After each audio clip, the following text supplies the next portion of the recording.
இன்றைக்கி சுரைக்காய் அடை எப்படி செய்கிறதுன்னு பார்க்கலாமா? இதுக்கு 1 கப் அரிசி எடுத்துருக்கிறேன். அதில் 3/4 கப் கடலைப்பருப்பு எடுத்துருக்கிறேன். 2 ஸ்பூன் துவரம்பருப்பு, 2 ஸ்பூன் சிறுபருப்பு, 2 ஸ்பூன் உளுந்தம்பருப்பு. இதெல்லாம் நல்லா கழுவி 4 மணி நேரம் ஊற வச்சு எடுத்துருக்கிறேன்.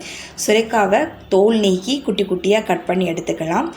6லேருந்து 7 வரமிளகா, 5-6 பூண்டு, 2 துண்டு இஞ்சி, 1 ஸ்பூன் சோம்பு, இது எல்லாத்தையுமே கிரைண்டரில் சேர்த்து நல்லா அரைச்சி எடுத்துக்கலாம்.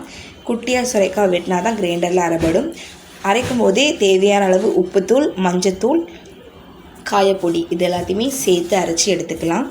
அடமாவு ரெடி ஆகிடுச்சு. இப்போ அதுக்கு ஒரு தாளிப்பு கொடுத்துக்கலாம். இதில் கொஞ்சம் எண்ணெய் சேர்த்து கடுகு, உளுத்தம்பருப்பு, கருவேப்பிலை, பெரிய வெங்காயம் இது எல்லாத்தையும் நல்லா குட்டி குட்டியாக அரிஞ்சு நல்லா வதக்கி மாவோடு சேர்த்துக்கலாம்.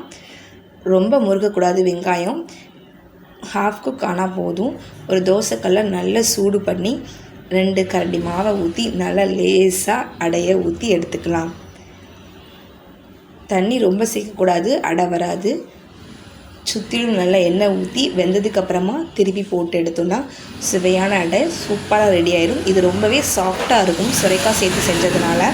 இதுக்கு தேங்காய் சட்னி சூப்பரான காம்பினேஷனாக இருக்கும். சுரைக்காயில் இப்படி டிஃப்ரெண்ட்டாக அடை செஞ்சு சாப்பிட்டு பாருங்கள். இதோட டேஸ்ட்டு அல்டிமேட்டாக இருக்கும். தேங்க்யூ ஃபார் வாட்சிங்.